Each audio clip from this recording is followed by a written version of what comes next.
আসসালামু আলাইকুম বন্ধুরা, আশা করি সকলেই ভালো আছেন। এসএসসি পাশে রেলপথ মন্ত্রণালয় সম্পূর্ণ নতুন একটি নিয়োগ বিজ্ঞপ্তি প্রকাশ করেছে, যেখানে নারী এবং পুরুষ উভয় প্রার্থীরা আবেদন করতে পারবেন।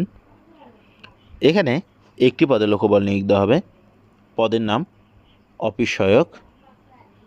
এখানে বেতন হবে জাতীয় বেতন স্কেল 2015 অনুযায়ী গ্রেড 20 8,250 থেকে 20,010 টাকা। এখানে প্রার্থীর বয়স 18 থেকে 30 বছরের মধ্যে হতে হবে। এখানে শূন্য পদের সংখ্যা 9টি। শিক্ষাগত যোগ্যতা অভিজ্ঞতা মাধ্যমিক স্কুল সার্টিফিকেট, এসএসসি বা সমানের পরীক্ষায় উত্তীর্ণ হতে হবে। মানে অবশ্যই আপনাকে এসএসসি পাস করতে হবে, যে কোনো শাখা থেকে, মানবিক, বিজ্ঞান এবং বাণিজ্য বিভাগ, যে কোনো বিভাগ থেকে আপনাকে এসএসসি পাস করতে হবে।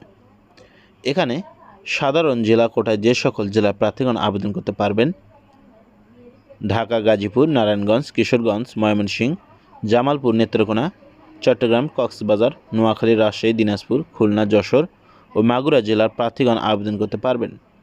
তবে এতিম ও শারীরিক প্রতিবন্ধীর কোটায় সকল জেলা প্রার্থীরা আবেদন করতে পারবেন। এখানে আপনাকে অনলাইন আবেদন শুরু হবে।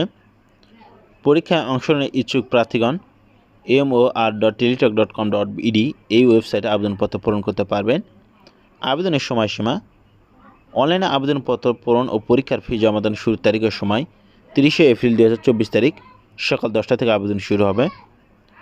অনলাইনে আবেদনপত্র জমাদানের শেষ তারিখের সময় 20শে মে 2024 তারিখ বিকেল 4টা পর্যন্ত অনলাইনের মাধ্যমে আবেদন করতে পারবেন।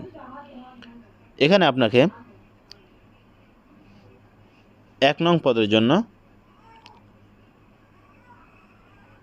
100 টাকা এবং টেলিটকের সার্ভিস চার্জ 12 টাকা, সর্বমোট 112 টাকা অনধিক 72 ঘন্টার মধ্যে, মানে আপনি অনলাইনে আবেদন করার পর 72 ঘন্টার মধ্যে আপনাকে টাকাটা জমা দিতে হবে, অন্যথায় আপনার আবেদনটি বাতিল হয়ে যাবে। এই সার্কুলার সম্পর্কে আপনাদের কোনো প্রশ্ন হতে থাকলে অবশ্যই সেটা কমেন্ট বক্সে লিখুন।